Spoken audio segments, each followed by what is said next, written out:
Hola, estimados y estimadas amigas que nos ven a través de las redes sociales, a través de Facebook, a través del canal del Gráfico TV en YouTube. Estamos en un nuevo episodio de El Gráfico Podcast, este espacio para profundizar, para conocer un poco más las ideas y la vida de los y las protagonistas del deporte en El Salvador. Y en esta oportunidad me acompaña el señor Juan José Gómez. No saben la alegría que me da poder compartir con Juan, a quien lo conozco desde hace muchos años. Bienvenido, mi estimado. Un placer. Un gusto tenerte por acá. No, gracias por la invitación. Qué bueno que todo se dio para poder estar acá en este día y poder hablar, ¿verdad?, un poco de todo lo que Dios nos permite hacer en nuestra vida. El halcón Gómez. Mira, ¿quién te puso el halcón? Por ahí vamos a comenzar. Pues ahí se pelean, la verdad. Muchos dicen, y se lo atribuye él, que fue Roberto Bundio. Ah, vaya. Dice Roberto que él, ¿verdad? Esto surgió porque en una competencia, cuando era la Copa de Naciones, ¿sí?, de selecciones, si se recuerda, en Centroamérica, ese fue el torneo, si no estoy mal, 2002, 2003. En Honduras, pues nos tocó hacer una participación importante. Y justamente contra Honduras es un partido donde pues mi persona le tocó salir como figura del juego, y ahí viene, que se dice que en esa transmisión él pues dijo, ¿verdad? El halcón de Oriente. Okay. El halcón de Oriente. Entonces, ahí desde entonces viene esta frase acompañándome hasta el día de hoy. Pero dices que hay quienes se lo pelean. ¿Quién más se arroga ese apodo? Hay personas que dicen, ¿verdad?, que se lo atribuyen a uno a otro, pero Roberto es el que asevera que fue él, ¿verdad? En esa, hay que buscar la transmisión. Bueno, si lo dice Roberto Bundio, hay que creerle. Le enviamos un saludo a Roberto Bundio.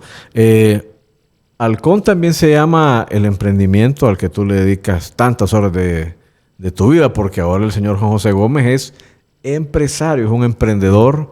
Yo lo considero exitoso además, porque todo lo hace con mucha convicción y con mucha honradez. Juan, cuéntale un poco a la gente a qué te dedicas, porque como tú el fútbol te fuiste silenciosamente.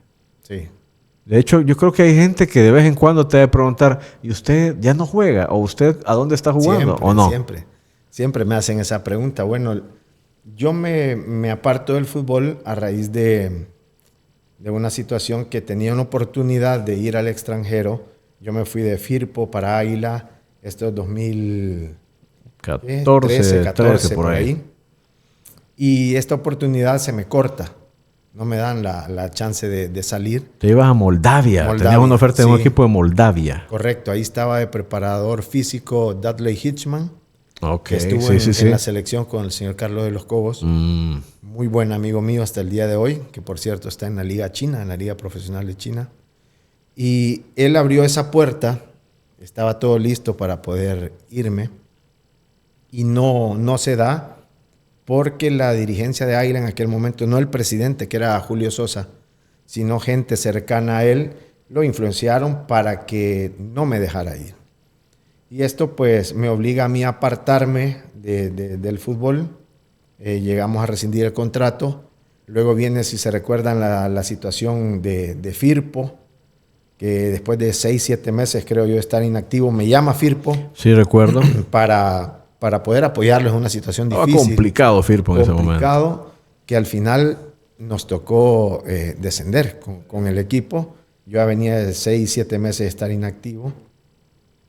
Y en ese lapso de tiempo, yo me doy cuenta que las cosas en el fútbol no habían mejorado, sino que habían empeorado. Yo me encontré, hablando específicamente de Firpo, un equipo dividido, grupos por un lado, por otro, y eso pues dificultó la posibilidad de poder mantener el equipo en primera división. Y fue cuando yo digo, bueno, no más, ¿verdad? Ya muchas decepciones, Juan, en un periodo muy corto, ¿no? Sí, definitivamente. Y eso pues no me dejaba a mí estar tranquilo. Muchos me dicen quizás una decisión apresurada porque yo tenía 33 años. Para muchos y para los expertos, una edad donde el portero comienza a madurar por ahí tiene 3, 4 años más si se mantiene, si trabaja bien en un buen nivel. Y fue cuando yo decido apartarme. No fue fácil. Surgió la posibilidad de involucrarme en los medios de comunicación. Sí, es cierto, estuviste en Tigo Sports un tiempo, ¿no? Estuvimos ahí 3 años, casi 4 años. Y luego surge paralelamente el emprendimiento de Halcón Express, que realmente quien arranca con todo esto es mi esposa. Porque, Cristian, ahora lo digo como testimonio, lo cuento. Uno como futbolista se visualiza en el día a día nada más. Por lo menos hablo desde mi experiencia. No se prepara qué va a suceder mañana. Cuando yo tomo la decisión de no jugar, sí teníamos ahí algunos ahorros, pero ¿qué hacemos con esto?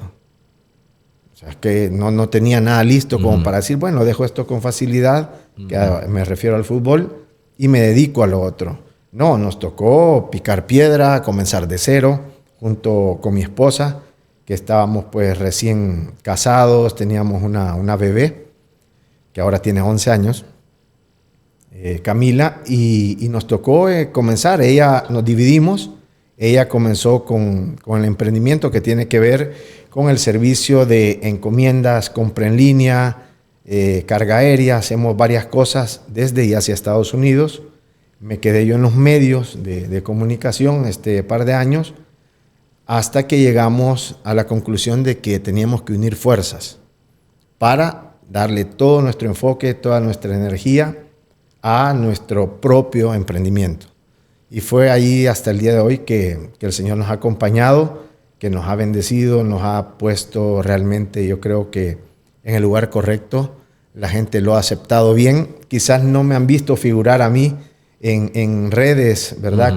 Con lo que es Halcón Express, pero sí es una marca nuestra que al día de hoy pues nos da facilidad para poder estar en familia, y sí nos ha demandado mucho tiempo.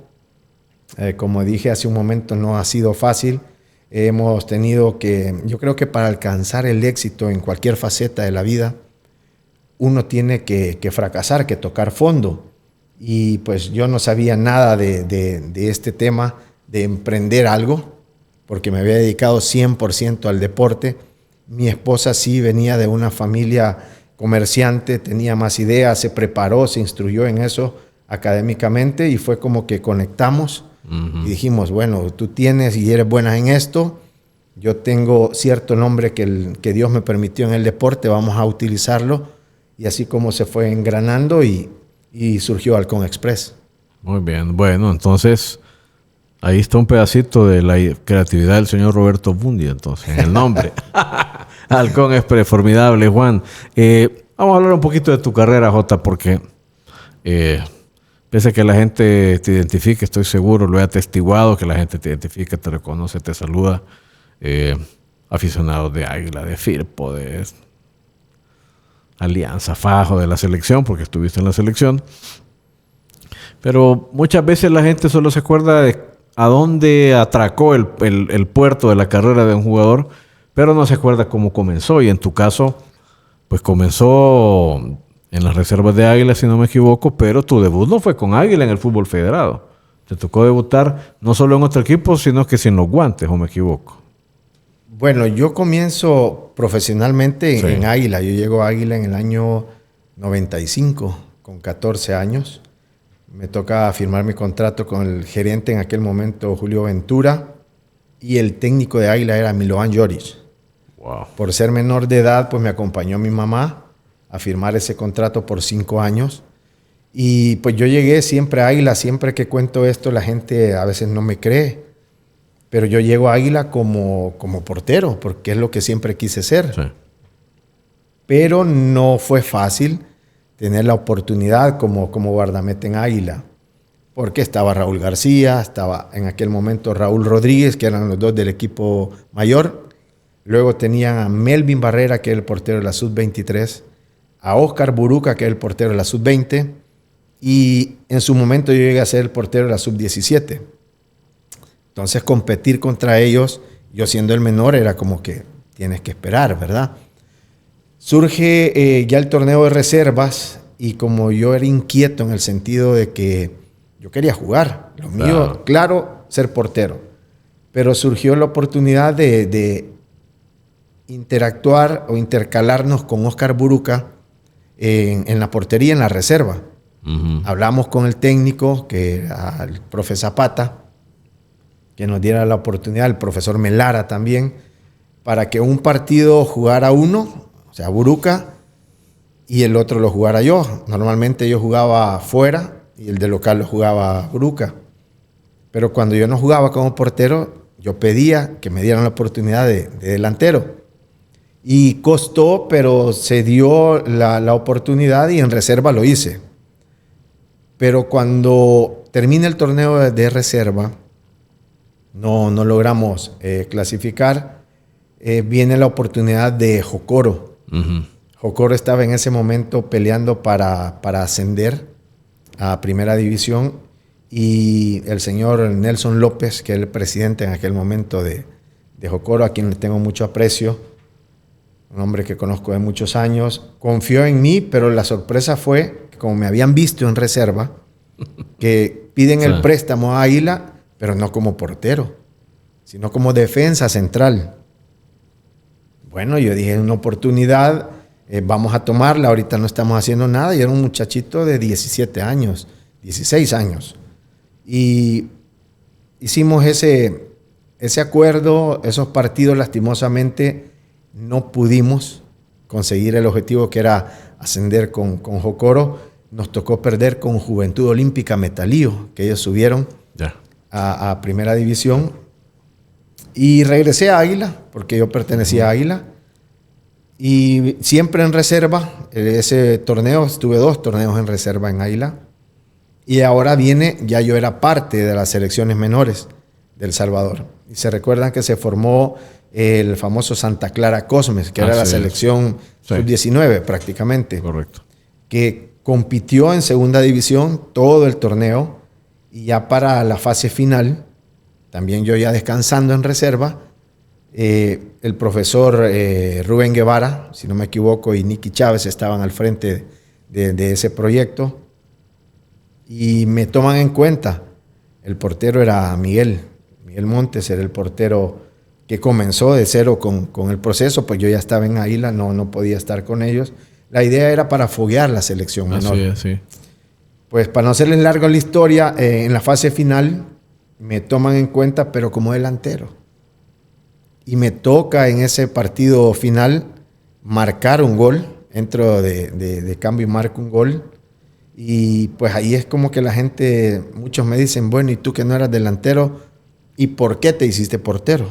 Es al revés la cosa. Sí, yo siempre quise ser portero, siempre me preparé para ser portero, pero me tocó coincidir con una generación en un equipo que tenía muy buenos porteros. Sí, sin duda. Entonces, tenía que esperar mi momento. Y después de todas esas vueltas, es que te llama Hugo Coria y te dice, vas a ser mi portero. Es algo así la cuestión. Hugo Coria llega a Águila en el torneo del 99. Sí. Yo ya había jugado en selecciones menores en el campo como central, como delantero, lo mismo en reserva de Águila. Pero mi primer contacto con Hugo fue bien particular, porque yo lo iba a ver jugar a Hugo Coria con mi abuelo, cuando él fue el referente en ataque de Águila, y a verlo como entrenador el día que lo presentan. El día que lo presentan, las primeras palabras de Hugo, a quien yo le tengo un gran aprecio, admiración y agradecimiento porque se la jugó conmigo, me dijo, usted olvídese que va a volver a jugar como delantero. Usted es portero, usted va a ser portero de Águila, portero de la selección, y me vino diciendo todo en cuestión de 5 minutos, me resumió lo que yo viví en mi carrera. Wow. Y en el momento fue como negarme, porque yo dije, bueno, ¿y a qué hora voy a jugar aquí? Si Raúl está vigente, Melvin ya era segundo, Raúl Rodríguez se había ido de Águila, Buruca estaba vigente también en buen nivel, y yo era el menor, éramos 4. Me tocó aceptar el hecho de quedarme solo como portero, entrenando fuerte con la reserva. Me quedaba a entrenar con el equipo mayor. Raúl no permitía que nos fuéramos los de reserva. nos decía, si quieren trascender, si quieren lograr algo, tienen que dar más. Entonces nos quedábamos a entrenar con el equipo mayor y nos tocó ser pacientes hasta que pues, se dio la oportunidad de debutar con Águila. Yo ya había jugado segunda división, ¿verdad? Como jugador de campo, pero yo no había debutado en mi posición. Y fue un partido, bien me recuerdo, con Santa Clara, en la Hacienda Santa Clara. Se lesionó Raúl, ¿verdad? No, ese partido fue planificado para que yo pudiera jugar. O sea, se venía planificando, no me recuerdo, fue casi en la recta final de la primera vuelta. Águila venía líder, Águila venía invicto. Y lo que sucede en el partido es que rápidamente tenemos expulsados. Nos expulsan a Mesa Mayén, si mal no recuerdo, fue a él. Y Santa Clara tenía un buen equipo, joven, era prácticamente casi la base de la selección sub-19. Tenía de refuerzos a Barrientos, a Emiliano Pedroso, o sea, tenía muy buen equipo. Y terminamos perdiendo el partido. Frustrante para mí, porque mi primer partido en el equipo de mis amores, donde yo nací, donde yo crecí, el que siempre iba a ver jugar, y mi primera oportunidad y lo perdemos. Entonces es como que uno, siendo joven, 16 años, 17 ya casi va a cumplir, es mi culpa, perdimos porque yo jugué y no era así. Y Hugo fue un hombre que me ayudó mucho a saber manejar esas emociones, ¿verdad? Raúl García también. Raúl para mí fue un pilar fundamental. El siguiente partido sí fue por la lesión de Raúl en el estadio Cuscatlán. Es que yo de ese que me acuerdo. Contra Det. Nos toca jugar contra Det, muy buen equipo también, jóvenes, correlones. Y Raúl se lesiona estando el partido, me parece, nosotros ganando o empatado. Y terminamos perdiendo el partido. Entonces, una vez más, en 2 semanas, bueno, ¿qué pasa? ¿Soy yo el problema? Y a uno le cuesta asimilar por la poca formación que hay también, Cristian, en el futbolista a temprana edad. Yo llego a Águila así muy joven, pero mis referentes los tenía ahí. Eran ejemplos para entrenar, ejemplos de conducta, pero cuesta encontrar a alguien y ese alguien yo lo encontré en Raúl con el tiempo, con Raúl García. Encontrar a alguien que lo mentoree a uno, que le diga, mira, te vas a encontrar con esta situación, vas a tener estas dificultades. Cuando lleguen estas dificultades, tienes que enfrentarlas de esta manera. Normalmente no tenemos en nuestro fútbol esa formación. Y Raúl fue importante para mí en ese partido, pues él sale lesionado de la rodilla, le lleva todo el torneo casi a Raúl para recuperarse de esa distensión de ligamentos. Terminan campeones ese torneo, ¿verdad? Sí. Lo curioso es que yo tenía que reponerme rápido. Venía yo de perder 2 partidos, Raúl no iba a estar el resto del torneo. Y pues ¿quién iba a jugar? Yo tenía que jugar. Claro. ¿Se recuerdan que en esos torneos era obligación que jugara un juvenil? Sí. Por lo menos 45 minutos. Entonces Hugo decía, y no podemos estar poniendo y sacando. Pues va a jugar Juan. Él era el juvenil, yo tenía el número 32 de juvenil. Y así fue como jugamos todo el torneo. Creo que no lo hicimos mal. Decisión valiente de Hugo Coria. Sí, por eso digo que uno en la vida tiene que honrar y agradecer a las personas que se la jugaron con uno. Hugo creyó en mí sin conocerme, se dejó guiar por lo que poco que había visto, lo que había escuchado de mí y creyó, ¿verdad? Y yo creo que supimos aprovechar y valorar eso también, que no es fácil en un equipo como Águila, con 17 años, y me toca jugar todo el torneo. No lo hicimos mal, pero hay que también respetar. Raúl se recupera, llega, me parece que a las semifinales y final, y salimos campeón. Fue cuando él toma la decisión ya de retirarse, y ahí quedo yo como portero titular en Águila un par de años. ¿Cuántos títulos ganaste con Águila? ¿2, 3? 4. 4 títulos con Águila. 4 incluyendo ese, ¿verdad? Sí, fueron las 2 finales con Limeño. Le ganamos una final a doble partido, ¿se recuerdan? Al FAS. Al FAS, claro. En el Flor Blanca en aquel momento.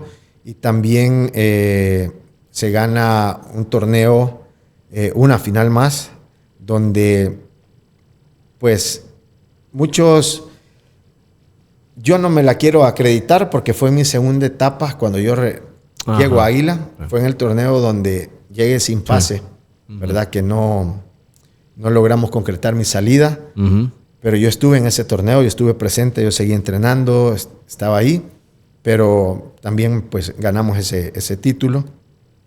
Y luego pues ya en Firpo hay un bicampeonato también.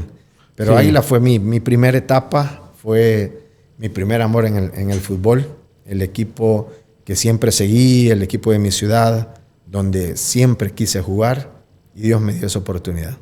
¿No te parece de repente, bueno, el fútbol tiene esas cosas, ¿no? A los delanteros se les recuerda por los goles que anotaron. A los porteros se les recuerda más por los errores que cometieron que por las veces en que dejaron el partido sin goles en contra. Es parte, de lo duro de la profesión, ¿no? Y qué bueno que tú recuerdas. Digo que en esos momentos tuviste a Raúl para que te apoyara. Raúl, que Dios goce, una maravillosa persona. Pero es una posición particularmente, creo yo, en medios como el nuestro, en el que el jugador no tiene una formación tan sólida. Es una posición en la que solo los fuertes sobreviven. Porque otro cipote en tu lugar se habría desmoronado. Y tú los has visto, yo lo he visto. Sí. Como porteros jóvenes, cuando tienen una oportunidad, porque se lesiona el portero estelar, puede ser el partido más importante del torneo o un partido intrascendente. Pero si se equivoca ese cipote, el entorno se lo traga y es difícil ver que un muchacho también logre mantenerse. Sí, no ha sido fácil. Cuesta mucho. Muchos le llaman a la posición del portero la posición más cruel, ¿verdad? Porque lo que usted acaba de decir, uno puede atajar todo el partido y equivocarse, y me tocó a mí vivirlo, equivocarse en la última jugada del partido y no valió para nada todo lo que se hizo antes. Con el delantero, el jugador de campo es diferente, pudo tener un mal partido los 80 y tantos minutos y en el 90 apareció gol y nadie se acordó de cómo anduvo antes. Pero para mí es la posición más linda, porque le ayuda a uno a crecer, a madurar, a forjar el carácter, a reponerse rápido. Incluso en el mismo partido hay jugadas que a uno, pues a mí me pasó en una final contra FAS. Yo lo cuento como anécdota ahora porque era de reponerse rápido. Yo me recuerdo esa final del 2003. Yo agarro esa pelota y se termina el partido. Ah, ya sé cuál. Al mejor FAS quizás de los últimos años. La del 2-2. Sí, al FAS de Agustín Castillo. Sí. Águila andaba muy buen equipo. Y me toca, pues desafortunadamente, verme involucrado en un error involuntario que nos lleva a la larga y posteriormente perdemos en penales. Curiosamente, la mayoría de las personas cuando me abordan hoy en día y son sobre todo aguiluchos, lo primero y como que hasta con miedo hacen la pregunta, ¿y qué pasó en esa final? Y mi esposa, que no ha sido una mujer mucho de fútbol, ella me dice, ¿por qué siempre le preguntan lo mismo? Bueno, le digo, por ahí dicen también que lo último que queda en la mente, ¿verdad? Eso marca, pues. Y yo posteriormente me voy de Águila. Creo que estuve un torneo más y luego me voy. Yo le digo, bueno, así son las cosas, ¿verdad? Y yo con gusto le explico a la gente realmente qué es lo que pasó. Es un error involuntario, pasó esto y esto en una jugada. Pero la gente a veces olvida. Y es normal, es parte de ser aficionado. Sí. Es parte también de esta profesión. Pero yo me siento orgulloso de haber defendido esos colores de Águila. Ganamos muchas cosas importantes después de muchos años. Sí. Con aquel título del 99, eran 12 años que Águila no salía campeón. Me tocó convivir con grandes futbolistas, grandes personas. Puedo mencionar un montón de ellos, extranjeros, nacionales. Fue una experiencia para mí fantástica, un sueño hecho realidad. Ahora, así como te mentoreó Raúl, ¿no te quedó el gusanito de enseñarle a alguien a ser arquero?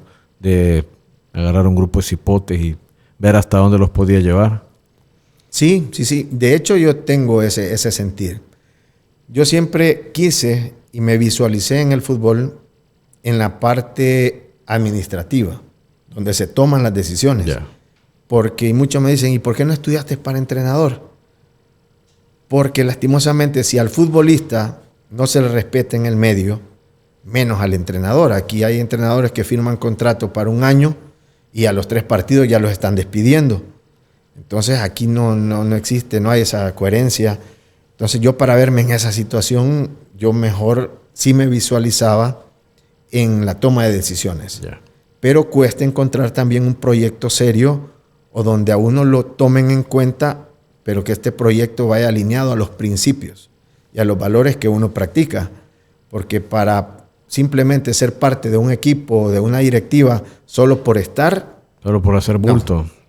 Ser un número más, no. Yo creo que podemos, desde nuestra trinchera hemos tratado de apoyar, ¿verdad? Y soy de las personas que si hago algo, pues no lo grito a los 4 vientos. Hago, apoyo y listo, ¿verdad? Si se aprovecha, bueno. Pero sí me gustaría a corto, mediano plazo poder generar algo, y eso lo estamos ya hablando con algunos amigos de fútbol, de cómo poder aportar. Porque la gente también dice, bueno, pero si de afuera puedes criticar, pero ¿vos qué haces? Por eso yo siempre me he mantenido al margen de lo que ha sido el deporte desde que yo dejé de jugar, porque si yo no voy a aportar, pues ¿para qué voy a abrir mi boca? ¿Verdad? Entonces, ese es mi pensamiento. A la hora de yo involucrarme, entonces sí quiero hacerlo de una forma correcta, de una forma profesional, y de juntarme con personas que practiquen y que compartan la misma visión. Perfecto. Juan, nos hemos quedado en Águila, pero luego de Águila te fuiste a San Salvador. San Salvador.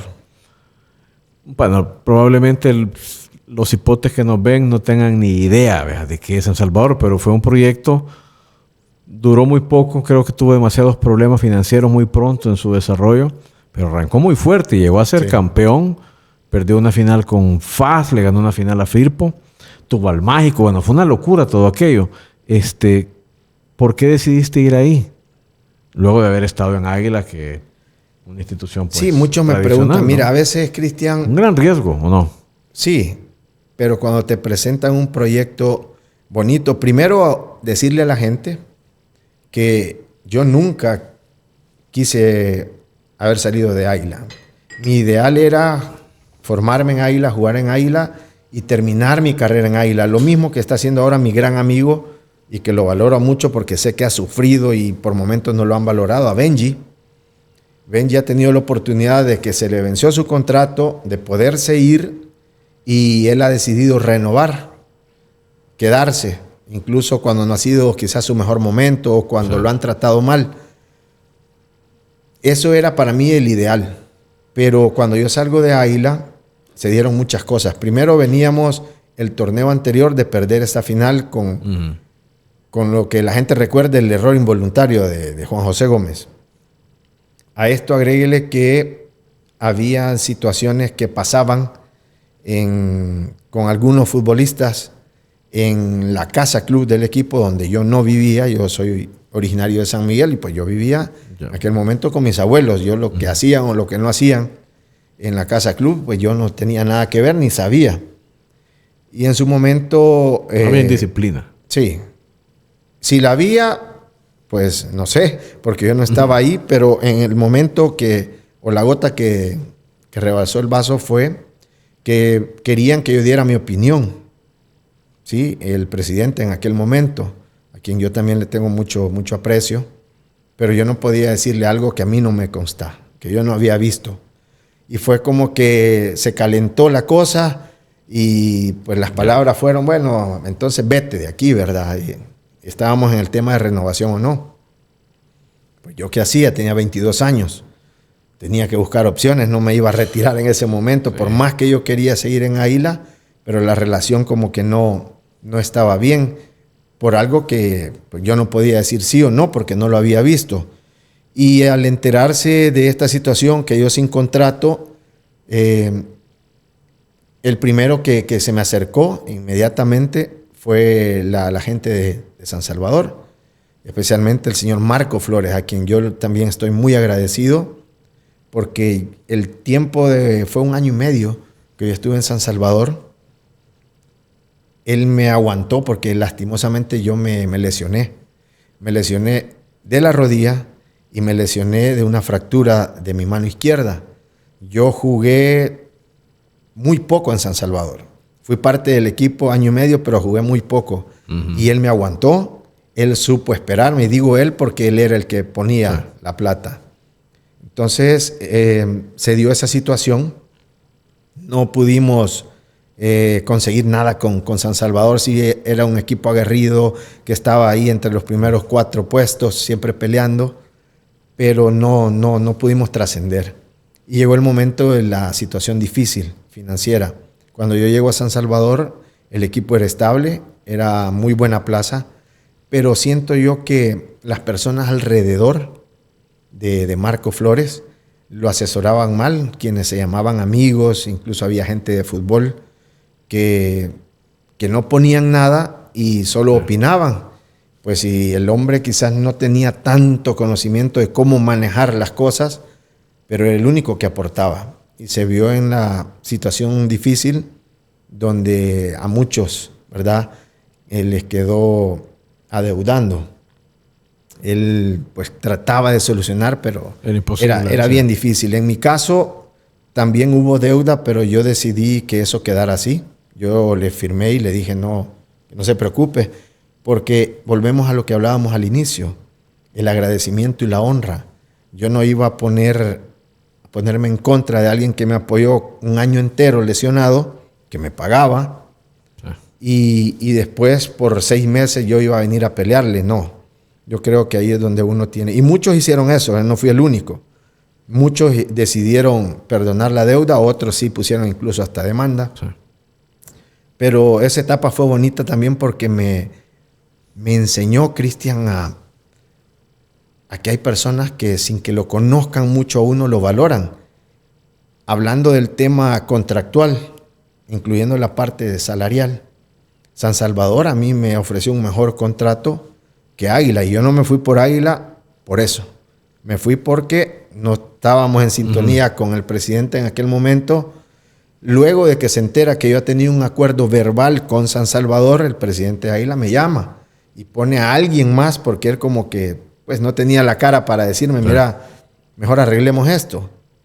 Y yo le dije que no, porque yo había dado mi palabra a la gente de San Salvador. Y luego de San Salvador te vas a Firpo. Firpo, mi segunda casa. Firpo. Pamperos. Jugaste 4 finales, ganaste 2 finales. Sí, fuimos bicampeones. Perdimos una con Metapán, o creo que 2. Con Metapán una me tocó jugar, la otra no la pude jugar. Y luego 2 del bicampeonato contra FAS. Fue una etapa bonita también. Un equipo que siempre admiré, porque ahí jugaron referentes y que ahora son amigos míos, principalmente Misael Alfaro. Con Misael hay una relación tan bonita y se dio una situación bien particular. Se recuerdan que Misael llegó a Águila, jugó en Águila. Sí, es cierto. Y siempre nos hablábamos, curiosamente, casi siempre coincidíamos en que el mismo torneo se vencían nuestros contratos. Y él me decía, ¿vos vas a seguir en Águila? Antes de que yo me fuera. Pues de momento sí, le decía. Ok. ¿Y vos en Firpo? Sí, estoy en Firpo. Porque como que había... Él preguntaba primero. Sí, entonces... ¿por qué? Porque había una amistad, o hay una amistad, había un respeto, a pesar de que son 10 años de diferencia, pero hicimos una muy bonita amistad con Misael. Cuando él se entera, o habían rumores de que yo me iba a San Salvador, él me llama. Me pregunta, ¿no vas a seguir en Águila? No, viejo, no sigo en Águila. Ok, entonces yo voy a escuchar esa propuesta. Así es bonito, porque hay una sinceridad, hay una transparencia. Porque para otros sería fácil, no me importa que esté allá mi amigo, o voy a pelearla y punto, ¿verdad? Y es válido, Pero con él existió esa confianza, esa madurez hasta el día de hoy. Entonces ahí, cuando vos llegas a Firpo, hacen el switch, digamos, y Misael va a Águila. Sí. Entonces, bueno, él ya había salido de Firpo porque él estuvo en San Salvador antes. Ah, ok. Estuvo en San Salvador antes, pero cuando había posibilidad de ir a Águila y si yo estaba ahí, él siempre me preguntaba porque ha existido ese respeto, ¿verdad? Y no porque quizás él no iba a jugar si yo estaba ahí. O sea, seguramente iba a jugar él por su trayectoria, sí, ¿verdad? Pero lo que quiero resaltar es la amistad, la confianza que existió siempre con Misael y este servidor. ¿Qué tan fácil? Digo, porque se habla mucho de que los futbolistas es una gran familia y se dicen un montón de cosas, pero ¿qué tan fácil es hacer amigos de verdad en el fútbol, Juan? Cuesta porque sí hay muy buenos compañeros, pero para llamar a alguien amigo es para ya intimar en muchas cosas. Trasciende más allá de llegar todos los días a entrenar, de vernos todos los días porque ese es nuestro trabajo.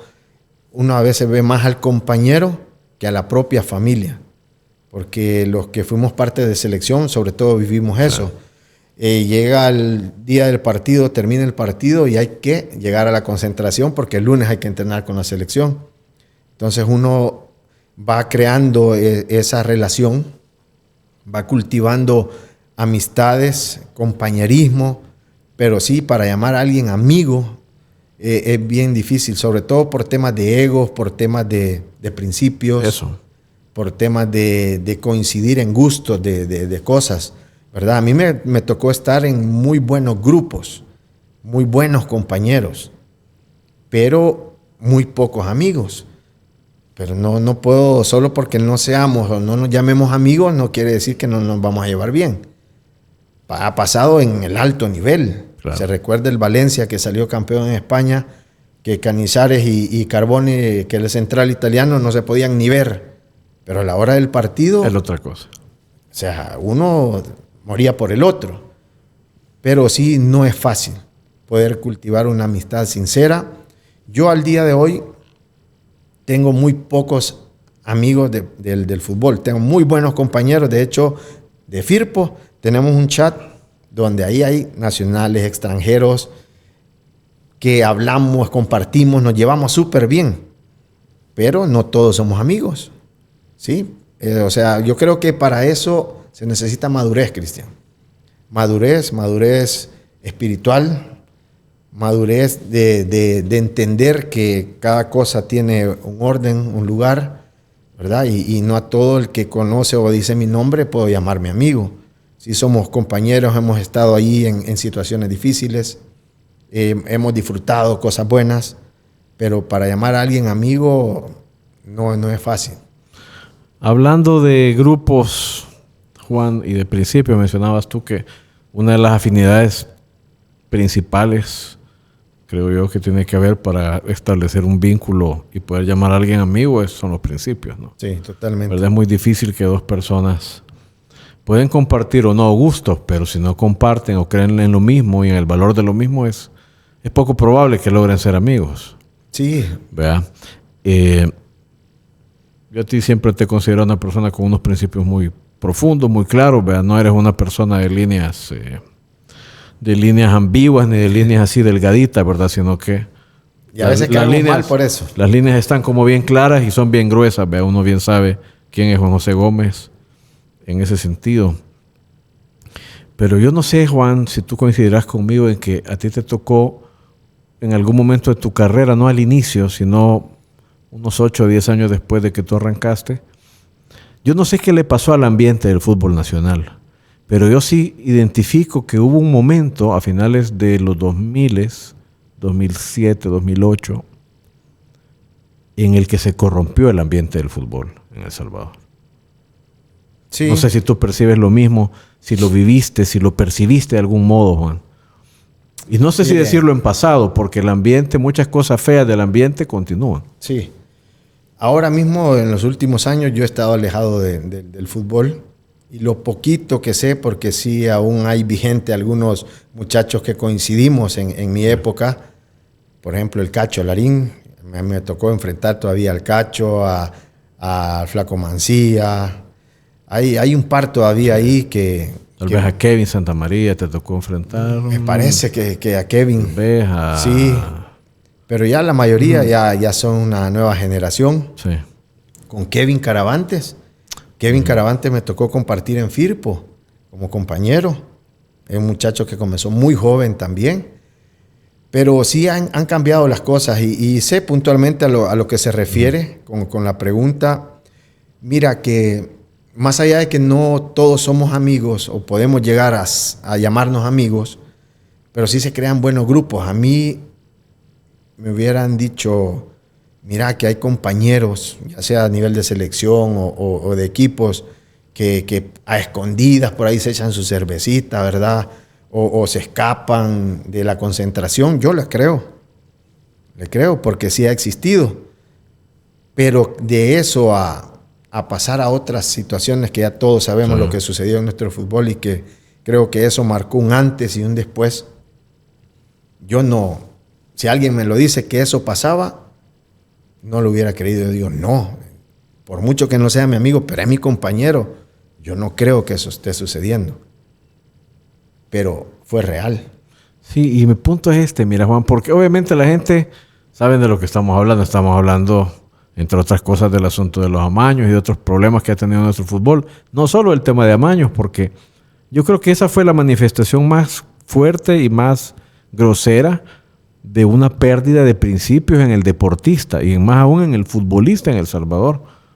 Y yo no sé si eso marcó un antes o un después, porque yo el después sigo sin verlo. Sí.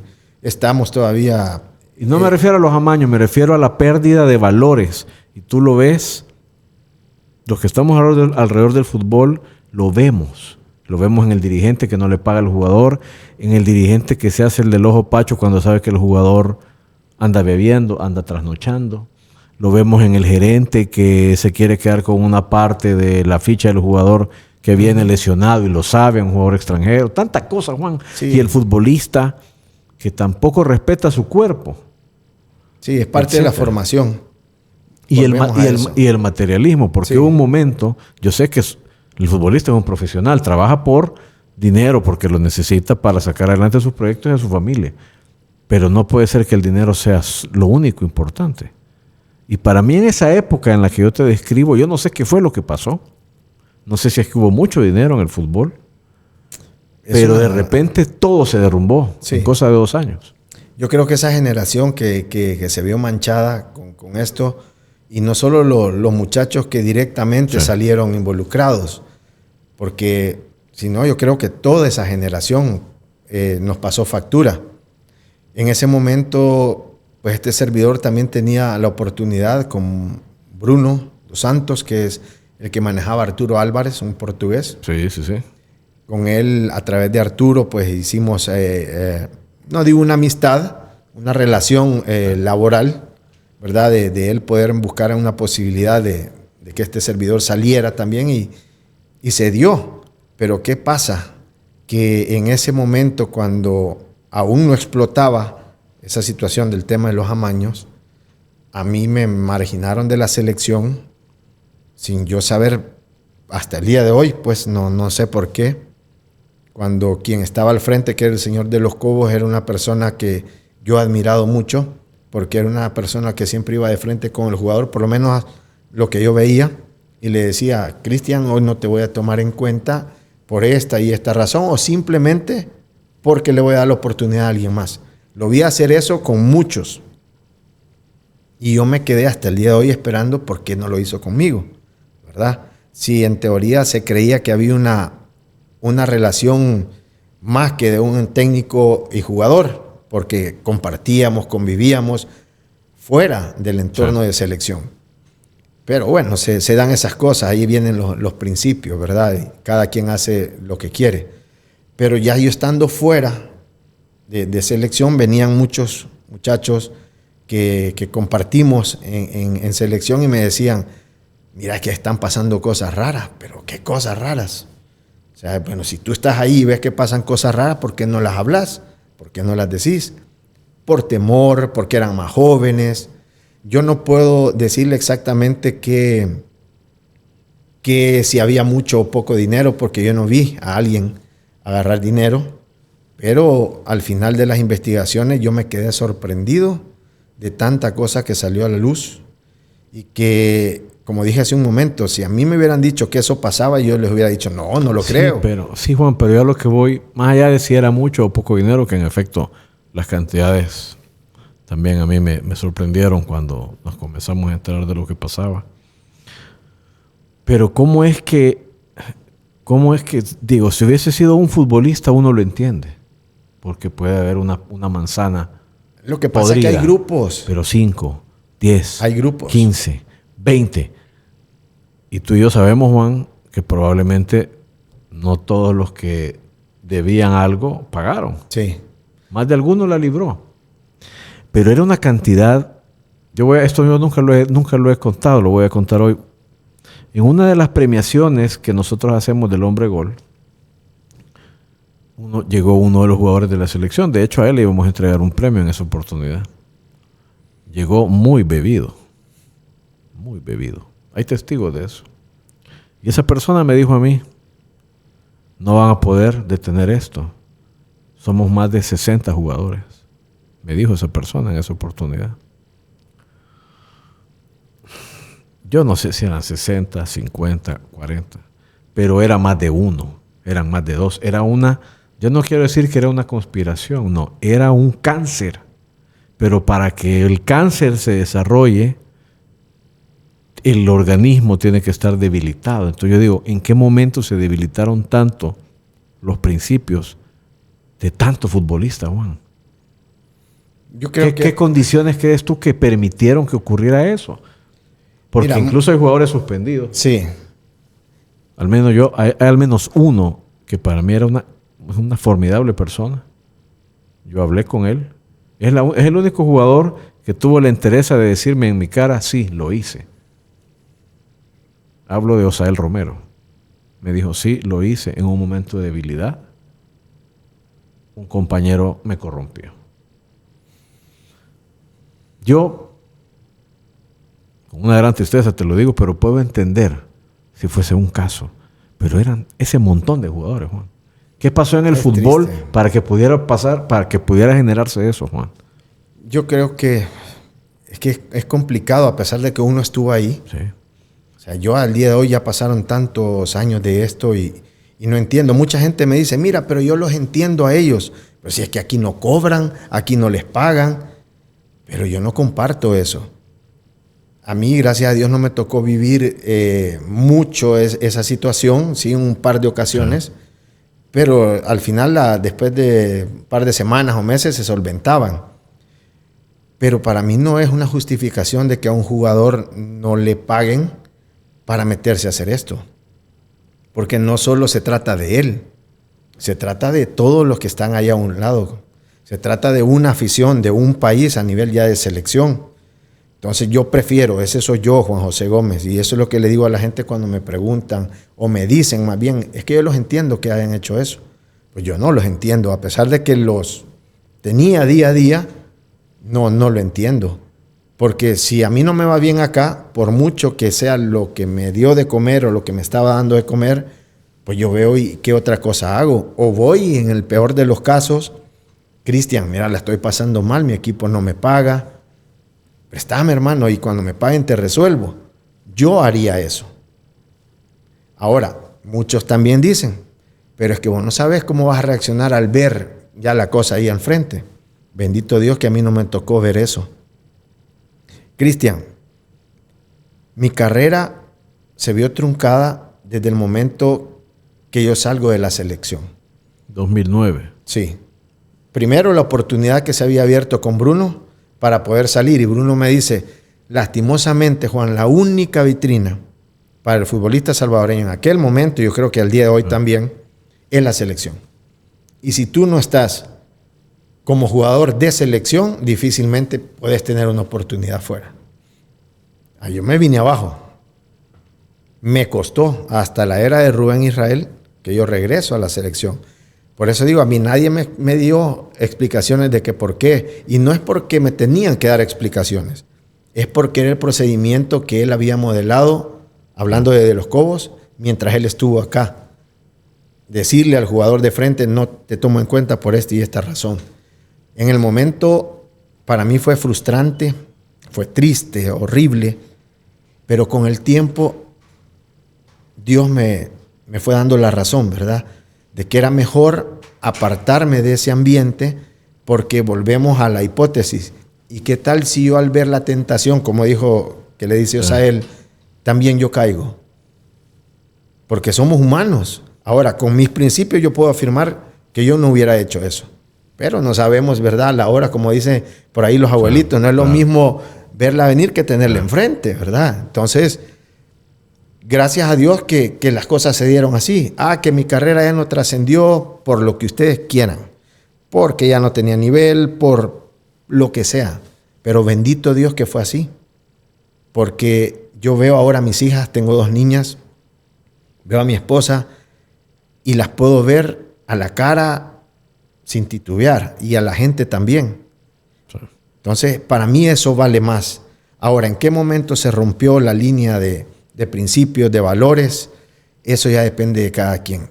Ahora, lo que sí es cierto es que a todos nos gusta ver el producto finalizado. Sí, a todos nos gusta ver. Ahora tenemos a los muchachos sub-17 en un mundial. Sí. Hace años atrás tuvimos a los sub-20. Pero sinceramente, esos resultados que son positivos, que son buenos, que hay que atesorarlos y apoyarlos, pero seamos sinceros, ¿eso se ha producido y se ha alcanzado porque se ha trabajado para ello? No, tú y yo sabemos que no. No, por mucho que ahí hay gente involucrada que aprecio y que quiero, sí. Y qué bueno que tengan la oportunidad de ir, qué bueno por estos chicos que tienen esa oportunidad de ir. Yo hubiese anhelado tener esa oportunidad de ir a un mundial juvenil o de ir a un mundial mayor, pero ¿por qué digo que nos gusta ver el producto finalizado? Porque todos anhelamos eso. Es que cosechar es más agradable que sembrar. Pero hay un proceso, Cristian. Hay un proceso en medio que por años, por décadas en nuestro país se ha querido rodear, obviar ese proceso. Es la formación. La formación. Y en esa formación ahí van principios, ahí van valores. Y depende de cada una de las personas. Lastimosamente, cuando hay grupos en equipos y en selecciones, que hay grupos buenos, no tan buenos, dentro del grupo hay subgrupos. Ahí es donde la cosa se va rompiendo, se va rompiendo. Yo me recuerdo cuando llega, por ejemplo, Fito Zelaya a la selección mayor. En el primer entrenamiento. Estamos hablando de 2008. Sí. Por ahí. Le digo, Fito, vos tenés la capacidad de ser el mejor en tu posición acá. Ya lo venís demostrando, estás joven. Procura juntarte con las personas correctas. Procura ser profesional en lo que haces. A él y a todo el joven que se me cruzaba, yo trataba de darle ese mensaje. ¿Por qué? Porque uno sabe que tiene compañeros que les gusta ser profesional y otros no tanto.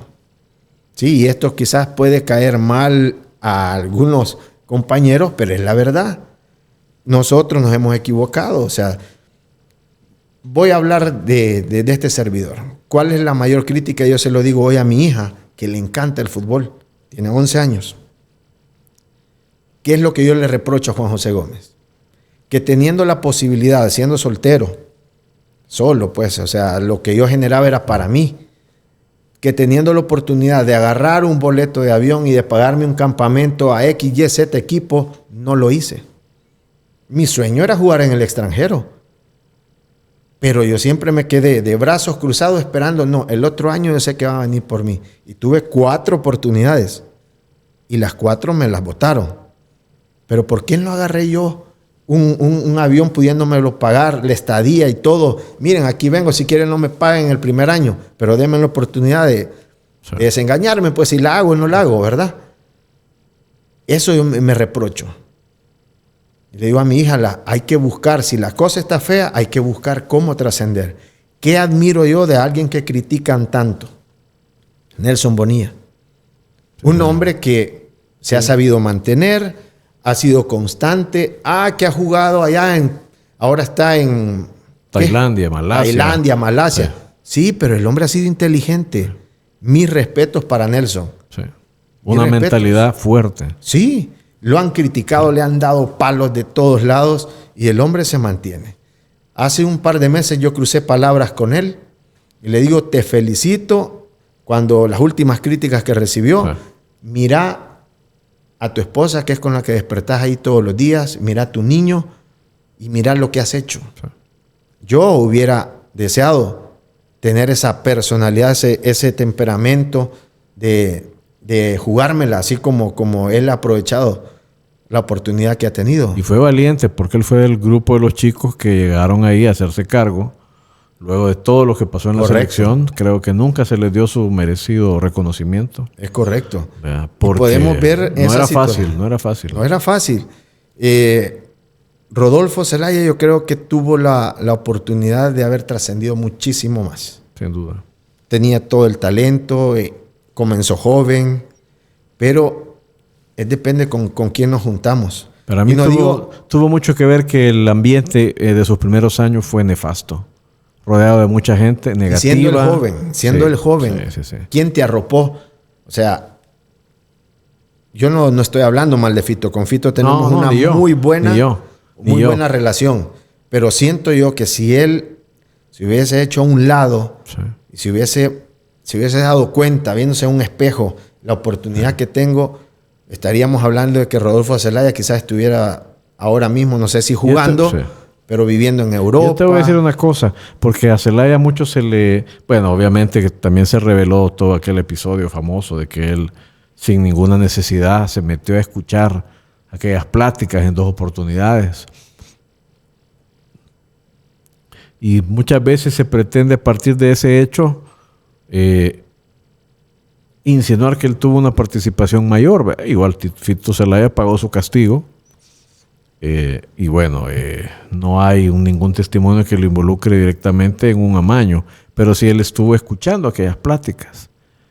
Y para mí eso describe lo triste de esa época, que un jugador que no tenía ni la necesidad financiera, que tenía una relevancia, una carrera prometedora, ¿por qué Zelaya quiso escuchar aquello?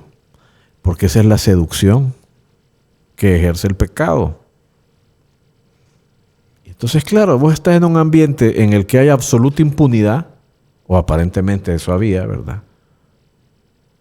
Y es muy probable que un hombre normal, común y corriente, como vos o como yo,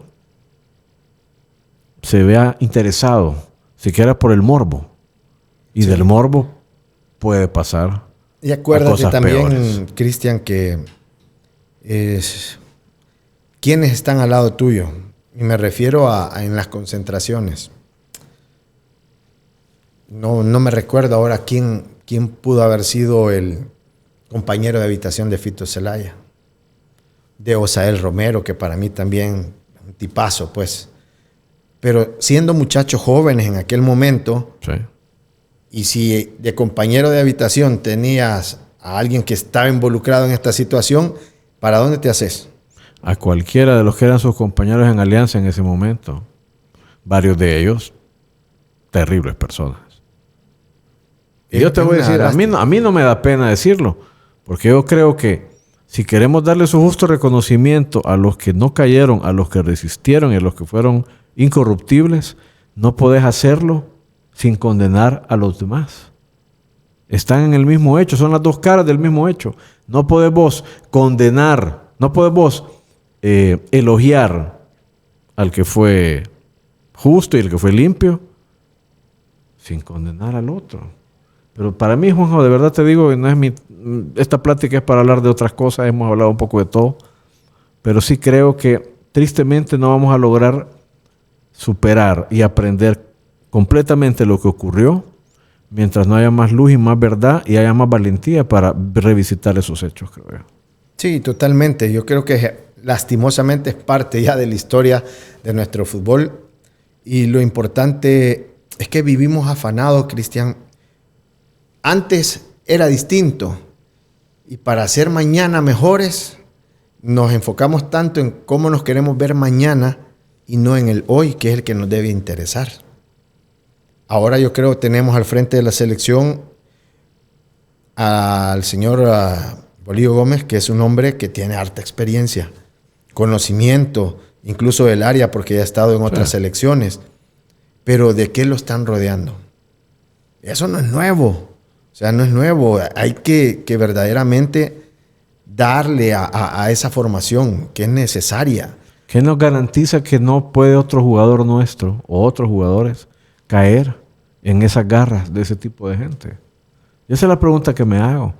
Porque jugadores sin pago siempre hay, Juan. Sí, ahora... Personas necesitadas que en un momento de debilidad pueden ser víctimas de una oferta, siempre habrá. Sí. Pero ¿qué le va a dar el país o qué le va a dar el fútbol a esos muchachos para evitar que vuelva a pasar lo mismo? Esa es la pregunta que deberíamos hacernos. Ahí ya profundizamos en un montón de cosas. Lo fundamental es también cómo uno crece, qué recibimos en casa. Y esa es la primera educación. Le digo porque yo crecí sin mi papá, pero tuve en el lugar de mi padre a un portugués aguerrido que quizá a su manera, que en su mayoría, sobre todo cuando yo era de 15 años hacia abajo, era a golpes, que trataba de mostrarme cuál era el camino correcto. Y ojo que yo tuve muchos errores, ¿sí? Pero no de ese tipo, errores de jóvenes, ¿verdad? Que te dicen, no vayas por allá, y uno va por allá y hasta que choca dice, le hubiera hecho caso, mejor. Entonces, bendito Dios que tuve esa mentoría de jugadores importantes en mis inicios, 14, 15 años, que desde que llegué me agarraron. Y sí, la gente dice, es que el fútbol antes era más de corazón, era más de no pensar en cuánto les iban a pagar. Puede ser que sí. Sí, pero uno tiene que también estar claro, Cristian, qué es lo que quiere. O sea, depende de uno y de qué es lo que uno recibe a temprana edad. Y nosotros sabemos que nuestra historia reciente, hablando de nivel país, ha sido violenta, pues, sí, la situación. Entonces tenemos que trabajar ahora para vernos mejor mañana, hoy. Yo creo que el trabajo no solo le compete a la federación, a los equipos sobre todo, porque es donde está el semillero. Sí. Ahí es donde tenemos que enfocarnos, pero nuestra liga, ¿cómo está? Lastimosamente. Yo no veo que se haya mejorado. Es increíble que creo que al día de hoy, sin temor a equivocarme, hay jugadores del Once Deportivo que no han recibido su premio de campeón. Sí, eso es triste, pues. Muchachos que dicen, ¿qué hago? Mejor prefiero seguir jugando por $500 si es que me pagan al mes, ¿verdad? Porque no están instruidos en algo más. Y quiero aprovechar para mencionar, es algo que a mí me ha movido en los últimos meses y espero hacerlo pronto, es poder visitar a los equipos. Si lo toman a bien, bueno, si no, lo mucho que me pueden decir es que no y no pasa nada. Es poder visitarlos y poder compartir esa experiencia de vida en el deporte, lo bueno y lo malo. Y hacerles ver que si uno es profesional, si uno trata de ser profesional, puede ver al fútbol, aún en nuestro país, como un trabajo verdaderamente que le puede dar una vida diferente. Pero para eso hay que prepararnos. Sin duda. Decir que la mayoría de nuestros jugadores estaban fuera de forma. O sea, ese es el trabajo en los equipos. En los equipos, pero nosotros queremos que el entrenador que esté en la selección haga magia con los muchachos. O sea, en un mes, 2 meses, no se puede.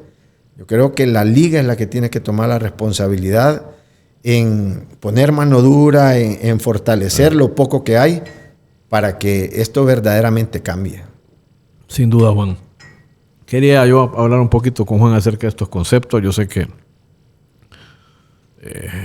no nos gusta vernos al espejo, no nos gusta ver las cosas que no están bien en nuestro fútbol, en nuestro deporte, en nuestro país incluso. Pero yo creo que gente valiente como Juan y como otras personas que yo he conocido también en el fútbol tienen la responsabilidad. Y qué bueno que tú estás tomando parte de esa responsabilidad, Juan. Y pues nada, luego me contarás cómo te reciben. Pero yo creo que con una persona que te escuche y en la que puedas influir ya estás haciendo mucho más.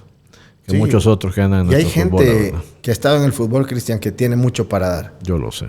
Uno de los pocos amigos de los que hablábamos, y voy a decir nombre, que yo considero que el fútbol me ha dejado, que más que un amigo, para mí es un hermano, es Ramiro Carballo. Sí. Es un tipazo de profesión, psicólogo, un hombre que esporádicamente ha estado en selecciones. Yo creo que gente que se ha puesto la camiseta y que se ha preparado académicamente, así es, sobre todo en la profesión de Ramiro, puede ser influyente en esos jóvenes, porque es un hombre que ha tenido una trayectoria intachable. De los pocos que yo puedo mencionar, amigos, y es alguien que está ahí, olvidado. No es que él esté levantando la mano, no es que él esté necesitado, pero ¿por qué no apoyarnos?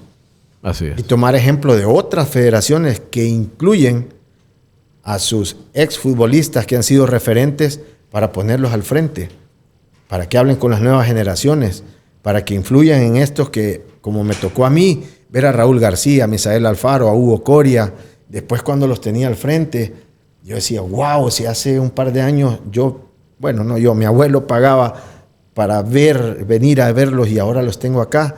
O sea, eso impacta, eso marca, pero hoy en día no existe eso. No, aquí yo creo que nuestra liga lastimosamente es más recreativa que profesional.